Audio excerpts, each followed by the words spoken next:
Hello दोस्तों, examination classes में आपका स्वागत है। मैं संतोष सर।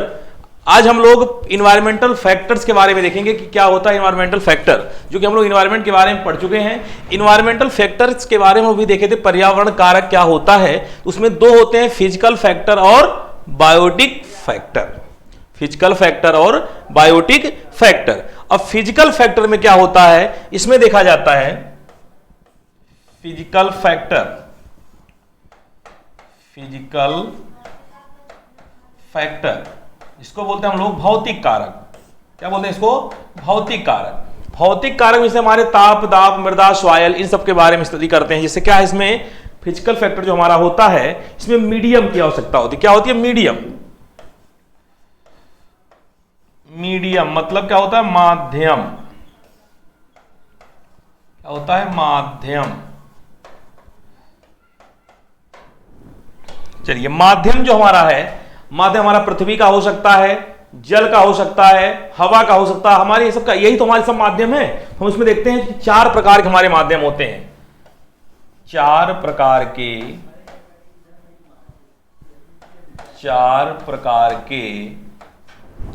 माध्यम होते हैं। चार प्रकार के माध्यम होते हैं। चार प्रकार के माध्यम होते हैं। क्या इसमें? पहले हमारा पृथ्वी हो गया। पृथ्वी, मृदा, जल, मृदा, जल, वायु तथा क्या है? जीव जंतु या जीवीय जंतु। क्या है? परजीवी एवं परजीवी। तो फिजिकल फैक्टर्स हमारे जो भौतिक कारक हैं वो चार प्रकार के माध्यम में होते हैं। हमारे मीडियम जो हैं वो चार प्रकार के हैं। मृदा है, जल है, वायु है तथा परजीवी है। तो हम लोग इसमें से बारे में देखते हैं कि मृदा क्या है, फिर जल क्या है, वायु और परजीवी क्या होते हैं। इनके बारे में हम लोग थोड़ा सा देख लेते हैं, डिस्कस कर लेते हैं। तो हमारा कई बार पूछा हुआ कि इन्वायरमेंटल फैक्टर्स में हमारे मीडियम के जो फिजिकल फैक्टर्स में क्या होते हैं और बायोटिक फैक्टर्स क्या होते हैं। तो अभी हम लोग मीडियम में देख लिए। मीडियम में सॉइल क्या होता है, देखते हैं क्या होता है। सॉइल क्या होता है?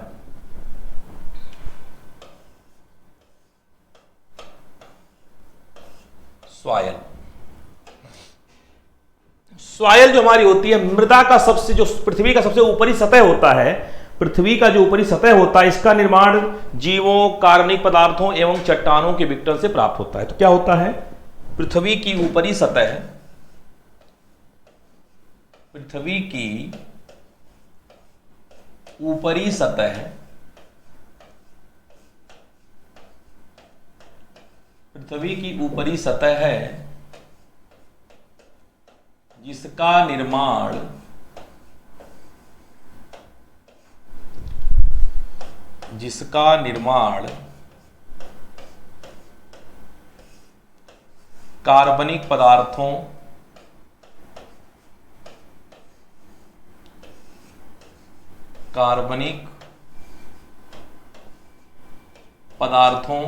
कार्बनिक पदार्थों जीव जंतुओं, कार्बनिक पदार्थों जीवों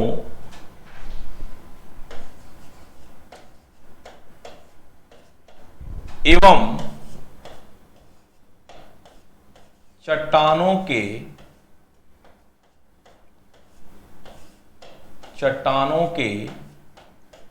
विघटन से बना है। चट्टानों के विघटन से बना है।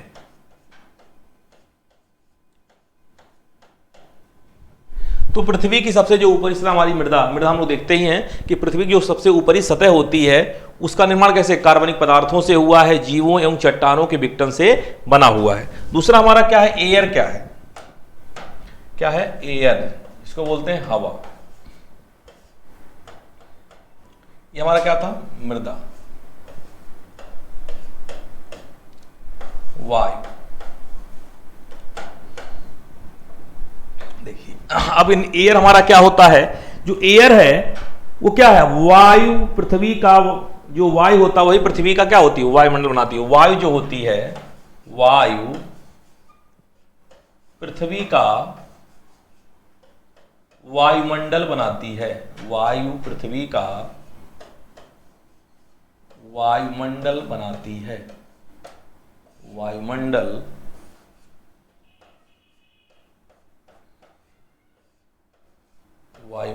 बनाती है। सबसे ज्यादा हवा में किस चीज की, कौन से यौगिक का परसेंटेज सबसे ज्यादा होता है? तो नाइट्रोजन जो होता है N2 79% होता है। कितना? 70। कई बार पूछा हुआ है कि हमारे वायुमंडल में सबसे ज्यादा परसेंटेज किसकी होती है, तो नाइट्रोजन का होता है 79%। O2 ऑक्सीजन होता है 21% और कार्बन डाइऑक्साइड हमारा होता है 0.3% लगभग। मतलब नियर अबाउट लगभग 21% ये होते हैं।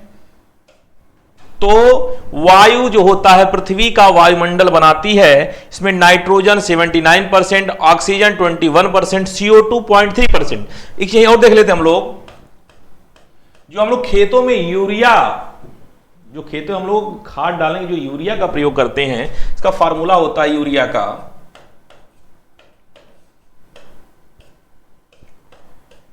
NH2CO इसमें नाइट्रोजन कितना परसेंट होता है? कई बार आया हुआ क्वेश्चन है, कई बार पूछा हुआ है, और हमारे बोरे पर लिखा भी होता है कि उसमें नाइट्रोजन की मात्रा कितने परसेंट होती है। तो नाइट्रोजन की मात्रा उसमें कितनी होती है? 46% होती है। तो हमारे यूरिया में जो होता है उसमें 46% क्या होती है? नाइट्रोजन की मात्रा होती है। और हमारे वायुमंडल में क्या होती है? नाइट्रोजन की मात्रा 79% होती है। तो सॉइल के बारे में, मृदा की ऊपरी सतह, मृदा क्या है? पृथ्वी की ऊपरी सतह है, जिसके द्वारा क्या होता है? मृदा की ऊपरी सतह है जिसका निर्माण कार्बनिक पदार्थों, जीवों एवं चट्टानों के विघटन से बना है। एयर क्या है? वायु पृथ्वी का वायुमंडल बनाती है, जिसमें नाइट्रोजन 79%, ऑक्सीजन 21%, कार्बन डाइऑक्साइड 0.3% होता है। तो हम लोग सॉइल के बारे में देखें, एयर के बारे में देखें। अब वाटर के बारे में देख लेते हैं। वाटर के बारे में, वाटर क्या होती है? वाटर, जिसको हम बोलते हैं जल। तो हमारे जीवन में जो महत्वपूर्ण अंग, अभिन्न अंग माना जाता है, रोटी, कपड़ा और मकान। पहले है तो हमको क्या चाहिए? हमको सबसे पहले हवा की जरूरत है, वायु की जरूरत है, ऑक्सीजन की जरूरत है। उसके बाद जल चाहिए पीने के लिए, और जब इसकी व्यवस्था होती है तो हमको खाने के लिए भोजन के रूप में कुछ चाहिए।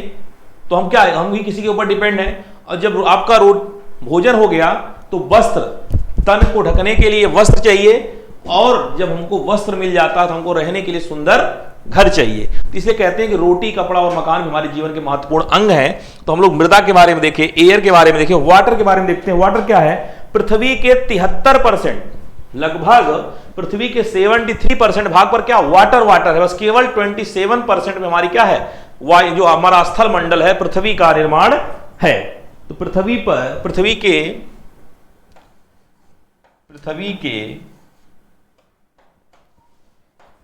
73% भाग पर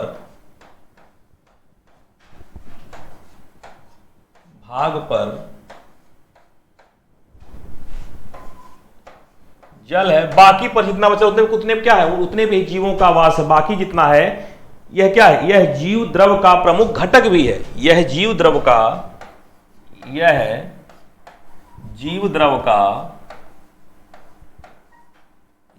द्रव का प्रमुख घटक है। प्रमुख घटक है।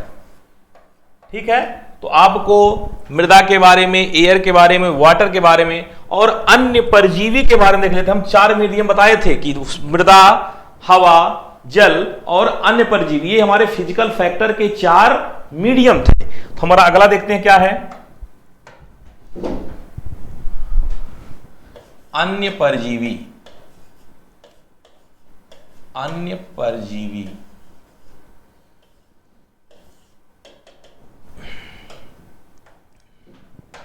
देखिए, अन्य परजीवी में क्या है कि जैसे हमारे क्लाइमेट क्या है? क्लाइमेट में क्या हो गया? प्रकाश, आर्द्रता, प्रकाश, आर्द्रता, ताप, प्रकाश, आर्द्रता, वायु एवं बर्फ, वायु एवं बर्फ। क्लाइमेट पे डिपेंड करता, मौसम ठंडा गर्म भी डिपेंड करता है, किस पर हमारे वातावरण पे डिपेंड करता है। कभी बारिश का समय से होना, बारिश समय से ना होना, एटमॉस्फेरिक प्रेशर का बनना, नहीं बनेगा तो हमारी बारिश भी समय से नहीं होगी, तो हमारे मौसम हमेशा गर्म बने रहेंगे, उसमें ह्यूमिडिटी आर्द्रता कम हो जाएगी, तो हमारा क्या है, क्लाइमेट पे भी डिपेंड करता है। तो प्रकाश है, आर्द्रता है, वायु एवं बर्फ है। ये क्या है, बर्फ।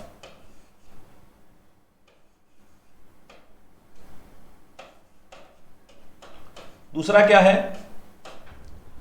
दूसरा हमारा है कि केमिकल फैक्टर।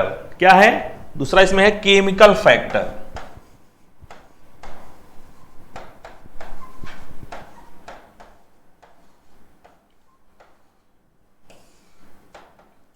केमिकल फैक्टर से क्या आता है, इसको हम लोग देख रहे थे थोड़ा सा। केमिकल फैक्टर में जो आपके भौतिक कारकों के अतिरिक्त जो O2, CO2, H आयनों की सांद्रता, H2S, ये सब है, वो हमारे क्या है, केमिकल फैक्टर में आते हैं। तो भौतिक कारकों के अतिरिक्त, भौतिक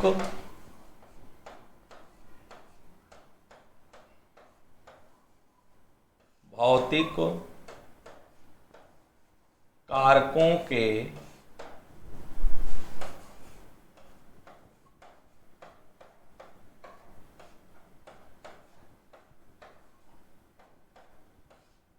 अतिरिक्त O2, H आयनों की सांद्रता, H आयनों की सांद्रता और पोषक पदार्थ, और पोषक पदार्थ, ये हमारे क्या है, ये हमारे केमिकल की, मतलब भौतिक कारक के अतिरिक्त जो O2 होते हैं, H आयन होते हैं, या CO2 होते हैं, O2, CO2 जो भी अपना और इसमें क्या प्लस CO2 भी कर दीजिए, ये सब चीजें क्या हमारे, ये सब हमारे केमिकल फैक्टर्स में आते हैं। तो चारों मीडियम के बारे में बता दिया गया कि वायु क्या है, जल क्या है, मृदा क्या है, और हमारे अन्य परजीवी में आपको दो बता दिया हूं, क्लाइमेट और केमिकल फैक्टर्स। अब हमारा जो दूसरा आता है वो है बायोटिक फैक्टर्स। क्या है, बायोटिक फैक्टर्स। दूसरा हमारा क्या है, बायोटिक फैक्टर्स। बायोटिक फैक्टर मतलब जीवीय कारक।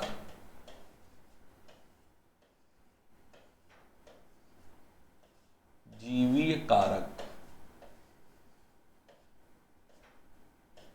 जीवी कारक। जीवीय कारक क्या है, इनको देखते हैं। जीवी कारक में दो आता है, जिन दो समान जंतुओं के बीच जो संबंध होता है उनको बोलते हैं अंतरजाति। विभिन्न जातियों के बीच होने वाले संबंध को क्या बोलते हैं, अंतःजाति। तो इससे दो पॉइंट हमको यहां से बनता है, देखते हैं दोनों पॉइंट के बारे में।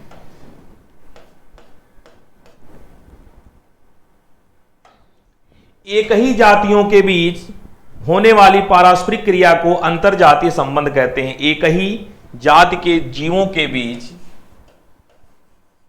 एक ही जाति के जीवों के बीच परस्पर होने वाली क्रिया को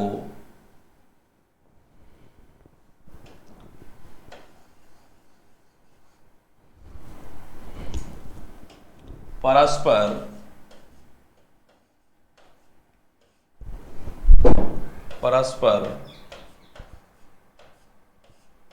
होने वाली क्रिया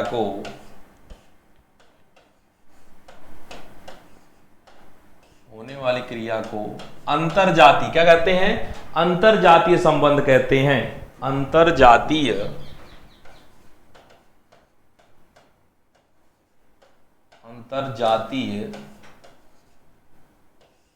संबंध कहते हैं। अंतरजातीय संबंध कहते हैं। और दूसरा हमारा क्या होता है, विभिन्न जातियों के बीच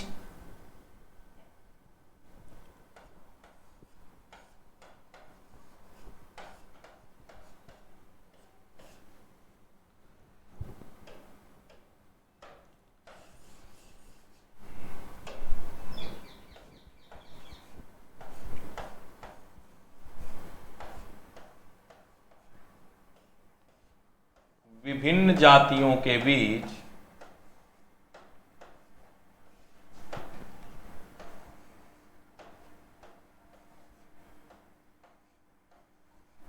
विभिन्न जातियों के बीच परस्पर होने वाली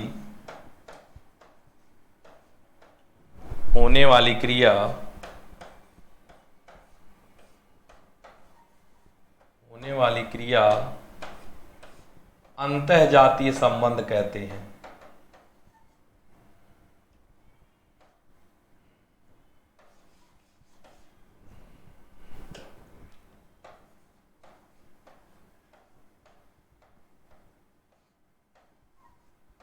अंतःजातीय संबंध कहते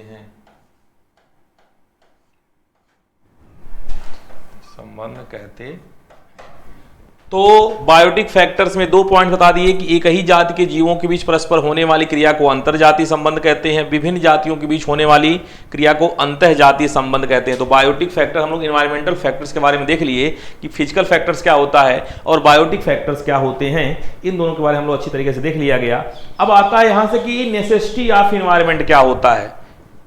नेसेसिटी ऑफ एनवायरमेंट क्या होता है, इसको हमको पता है कि हमारे पर्यावरण का हमारे जीवन में बहुत बड़ा महत्व है। उसी से क्या होता है, हमारे पर्यावरण के द्वारा ही हमारे वायुमंडल से वायुमंडलीय दाब का, आकाश में क्या होता है, वायुमंडलीय दाब का निर्माण होता है। उसी के द्वारा ही हमारे यहाँ बरसात होती है। तो क्या होगा, अगर यह प्रक्रियाएं ना हो, पर्यावरण ना हो, तो क्या होगा, मौसम हमेशा गर्म बना रहेगा, बारिश नहीं होगा। तो जब बारिश नहीं होगा तो हमारे जो फसलें होती हैं, सब चीजें जिसमें हमारे जीव जंतु पेड़ पौधे सब निर्भर होते हैं, उन सब का भी विनाश होना संभव है। जैसे हमारे जब जंगल वन वृक्ष नहीं होंगे तो हमारे जंगली जीव जो होते हैं उनका निवास स्थान समाप्त हो जाएगा। इसलिए क्या कहते हैं कि जो हमारा नेसेसिटी ऑफ एनवायरमेंट है, स्वच्छ एवं शुद्ध वातावरण मानव एवं जीव जंतु हेतु बहुत आवश्यक है। मतलब अगर स्वच्छ एवं शुद्ध वातावरण आपको चाहिए तो पर्यावरण का होना अति आवश्यक है। मतलब स्वच्छ वातावरण के लिए, स्वच्छ एवं शुद्ध वातावरण के लिए पर्यावरण का होना अति आवश्यक है और सभी जीव जंतुओं के लिए भी बहुत अति आवश्यक है। भाई शुद्ध जब हमारे पर्यावरण नहीं होंगे, हमारे पास शुद्ध हवा नहीं होगा, तो हम लोग शुद्ध हवाओं को नहीं पाएंगे, तो हमारे तमाम प्रकार की हमारे अंदर बीमारियां उत्पन्न होती हैं। हम लोग देखते हैं necessity of environment. Necessity of environment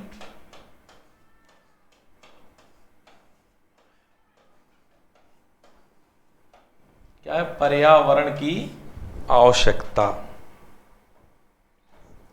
तो पर्यावरण की आवश्यकता जो कि क्या है, स्वच्छ एवं शुद्ध वातावरण के मानव एवं जीव जंतुओं के लिए अति आवश्यक है। प्राकृतिक कारक ये बताया गया है, जल है, वायु है, प्रकाश है एवं क्या है, उष्मा है। थोड़ा सा देख लेते हैं हम लोग हल्का सा। स्वच्छ एवं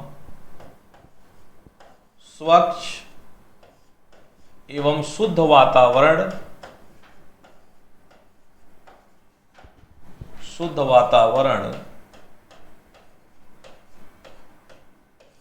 मानव तथा जीव जंतु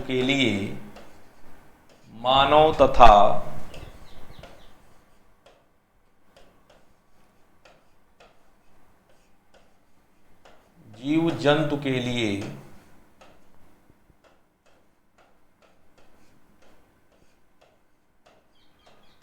अति आवश्यक है।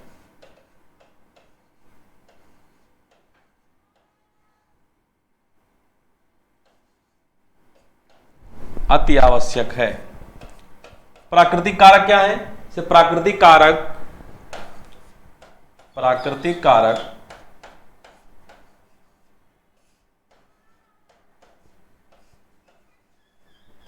जल,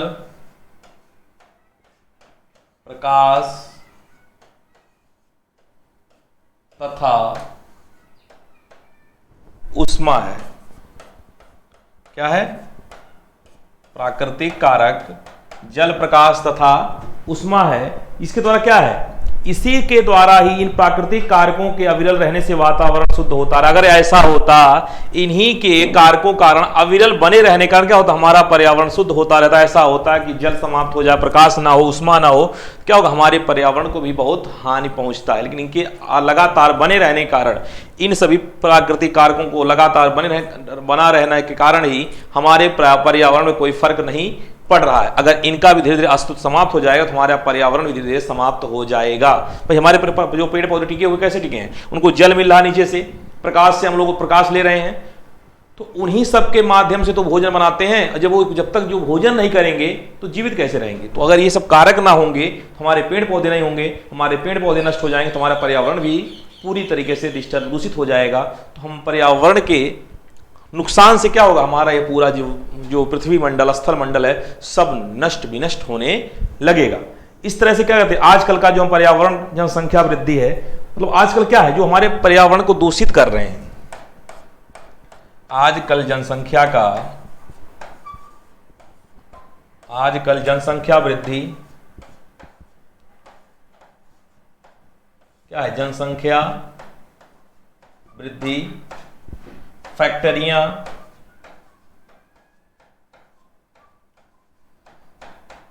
जनसंख्या वृद्धि हुआ, फैक्ट्रियां हैं, और वाहनों एवं चिमनियों से निकले धुएं, वाहन एवं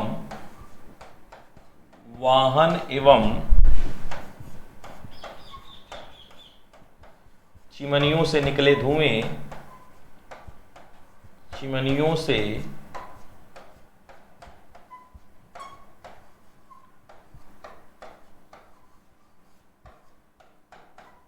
निकले धुएं, सब क्या है? आजकल जो हमारी जनसंख्या वृद्धि ज्यादा कारण बन रहा है। भाई किसी के एक लोग थे, उनके 2 लड़के हुए, 2 से 4 हुए, तो क्या करेंगे? वो जहां पे बाग बगीचा या अपना घर कहीं कुछ खेत बाड़ी समाप्त करके क्या वहां घर बनवाएंगे, तो वहां से क्या होगा? पर्यावरण के पेड़ पौधों को नष्ट किए। या हम बड़े बड़े रोडों को, बड़े एक्सप्रेसवे बना रहे हैं, बड़े हाईवे बना रहे हैं, उसके आगे जो अगल बगल पौधे उसको काट दे रहे हैं, तो वहां से उसका विनष्ट कर दिया गया। तो वही क्या? जनसंख्या वृद्धि है, बड़ी बड़ी फैक्ट्रियां हैं, हर घरों में 2 पहिए 4 पहिए विद्यमान हो रहे हैं, उससे निकलने वाले धुएं हैं, हर घरों में एसी का यूज किया जा रहा है, और चिमनियां, भट्ठे बनाए जा रहे हैं, भट्ठे से जो धुएं निकलते हैं, ये सब कारण क्या है? ये सब हमारे पर्यावरण को प्रदूषित करने के मुख्य कारण बन रहे हैं। आज यही कारण है कि जो हमारे ताजमहल आगरा का है, मथुरा में रिफाइनरी की वजह से ही क्या हो रहा है? उसका जो हमारा रंग है धीरे धीरे हल्का हल्का पीला पड़ रहा है। तो हमारे पर्यावरण प्रदूषण में भी महत्वपूर्ण योगदान इन सब का है कि अगर इन सब की वृद्धि इस तरह होती रही तो हमारा पर्यावरण पूरी तरह से नष्ट विनष्ट होता चला जाएगा और पर्यावरण प्रदूषित होता चला जा रहा है। इसीलिए समय से जो मौसम हमारे होते थे पहले, समय से बरसात, समय से गर्मी, समय से ठंडी होती थी, अब किसी मौसम का एक निश्चित नहीं है कि कब तक ठंडी रहे, कब तक गर्मी, कब बरसात का समय ही नष्ट होता चला जाता है। बरसात अब आपको देखने को 4 महीने का जो मानक समय होता था, बरसात केवल 1 महीने 15 दिन 10 दिन तक बरसात हो रहा, बाकी हर समय गर्मी। ठंडी में भी गर्मियाँ की मौसम हम आभास ले रहे हैं, गर्मियों में भी हम, ठंडी का मौसम में भी हम लोग क्या करते हैं? गर्मी का ही आभास होता चला जाए। क्यों ऐसा क्यों है? हो रहा है कि पर्यावरण प्रदूषण है, टेम्परेचर अधिक बढ़ जा रहे हैं, दूषण, हमारे वायुमंडल दूषित हो जा रहे हैं, पेड़ पौधे को नष्ट विनष्ट कर दिया जा रहा है। इससे क्या है? हमारा पर्यावरण धीरे धीरे प्रदूषित होता चला जा रहा है। तो नेसेसिटी ऑफ, हम लोग इन्वायरमेंट के बारे में देख लीजिए, थोड़ी बहुत देखें थोड़ी चीजें कि स्वच्छ और शुद्ध वातावरण मानव जीवन के लिए बहुत अति आवश्यक है। प्राकृतिक कारक जल, प्रकाश तथा ऊष्मा है, इन्हीं के अविरल बने रहने के कारण हमारा प्रदूषण, हमारा पर्यावरण क्या है? बना हुआ है। अगर ये सब विनष्ट हो जाए, अगर जल प्रकाश और ऊष्मा का समापन हो जाए तो हमारे पर्यावरण भी नष्ट हो जाते हैं। और हमारे जो आजकल जो चल रही है जो कारण बने हुए हैं, क्या है? एक कारण है, इसके कारण क्या हो रहा है? हमारा पर्यावरण नष्ट होता चला जा रहा है, ये हमारे कारण है। इसी कारण से क्या हो रहा है? हमारा पर्यावरण प्रदूषण, पर्यावरण नष्ट होता चला जा रहा है।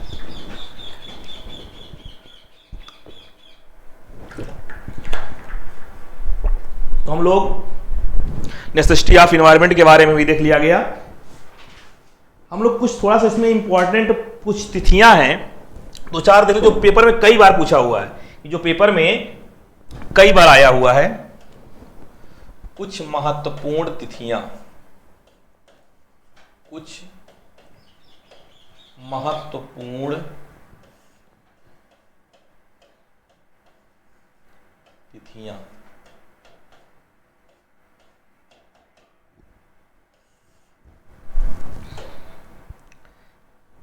देखिए पहला हम शुरुआत करते हैं कि पहला जो हमारा है 21 मार्च।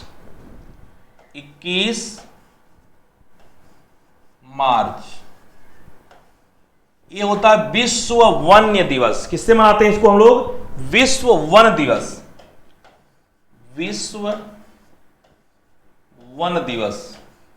ये जितने भी आपको मैं बता रहा हूं, ये सब पेपर में कहीं ना कहीं आपके सुपर टेट में हो, चाहे यूपीपी में हो, सब जगह पेपरों में ज्यादा से ज्यादा एक आध क्वेश्चन, दो क्वेश्चन, एक आध क्वेश्चन तो आता ही आता रहता पर्यावरण की जब बात उठाएगा।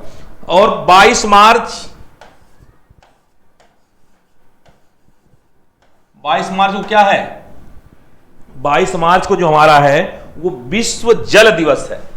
और जस्ट एक महीने बाद ही हमारा विश्व पृथ्वी दिवस मनाया जाता है। जल के बाद पृथ्वी, विश्व जल दिवस। विश्व जल दिवस। उसके बाद हमारा अगला मोस्ट इंपॉर्टेंट है 23 मार्च। क्या है? देखिए 21, 22, 23 एकदम पेपर में अगर लाइन उठाता है तो तुरंत क्वेश्चन बनते रहते हैं। 23 मार्च को जो हमारा है विश्व मौसम विज्ञान दिवस। विश्व मौसम विज्ञान दिवस। विश्व मौसम विज्ञान दिवस। अगला इंपॉर्टेंट है हमारा जो कि 22 अप्रैल। हम कुछ इंपॉर्टेंट लिखवा रहे हैं बस। 22 अप्रैल हम बताए हैं कि एक महीने बाद जस्ट विश्व जल दिवस को याद रखिएगा, उसके एक महीने बाद हमारा विश्व पृथ्वी दिवस। विश्व पृथ्वी दिवस। विश्व पृथ्वी जल दिवस के बाद पृथ्वी, जल के ऊपर हमारी पृथ्वी टिकी है, तो एक महीने बाद हमारा क्या होता है? विश्व पृथ्वी दिवस मनाया जाता है 22 अप्रैल। 3 मई को, 3 मई को विश्व सूर्य दिवस। 3 मई को क्या है? 3 मई को हमारा है विश्व सूर्य दिवस। विश्व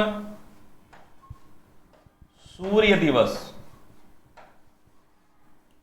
विश्व सूर्य दिवस। उसके बाद अगला हमारा है 8 मई। 8 मई रेड क्रॉस दिवस। 8 मई रेड क्रॉस दिवस। रेड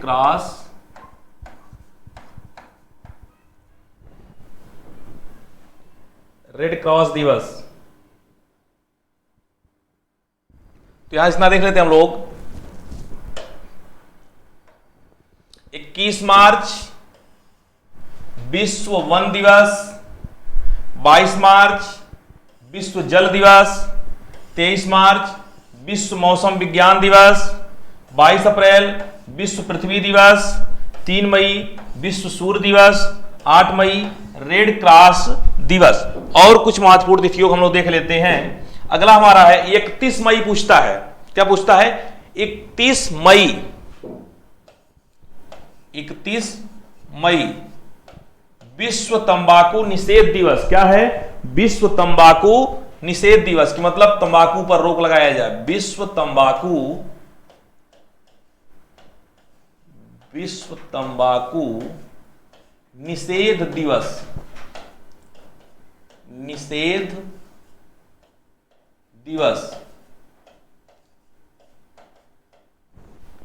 5 जून कई बार पूछा, वेरी वेरी इंपॉर्टेंट। 1 जून को विश्व दुग्ध दिवस। 1 जून को विश्व दुग्ध दिवस। विश्व दुग्ध दिवस।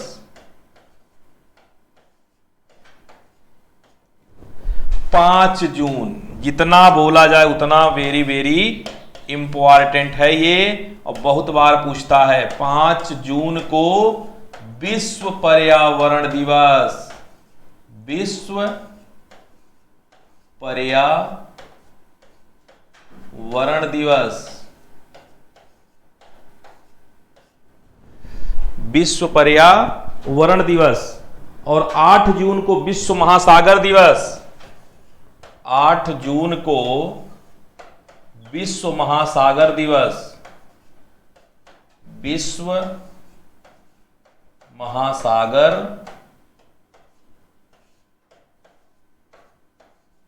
विश्व महासागर दिवस। किस दिन? 8 जून को विश्व महासागर दिवस। और उसके बाद क्या होती है? 11 जुलाई को विश्व जनसंख्या दिवस मनाते हैं हम लोग। जनसंख्या को कंट्रोल करने के लिए कई नियम बनाए जा रहे हैं कि जो 2 से अधिक बच्चे होंगे उस पर रोक लगाया जाए, जनसंख्या नियंत्रण किया जाए, 2 से अधिक लोगों को सरकारी लाभ नहीं दिया जाएगा। ये सब नियम पारित होने वाले हैं, पारित किया जा रहा है। और हमारा 29 जुलाई क्या है? विश्व टाइगर दिवस। 29 जुलाई विश्व टाइगर दिवस, विश्व टाइगर दिवस, विश्व टाइगर दिवस। 29 जुलाई को क्या है? विश्व टाइगर दिवस। 16 सितंबर को विश्व ओजोन दिवस, 16 सितंबर विश्व ओजोन दिवस, विश्व ओजोन दिवस।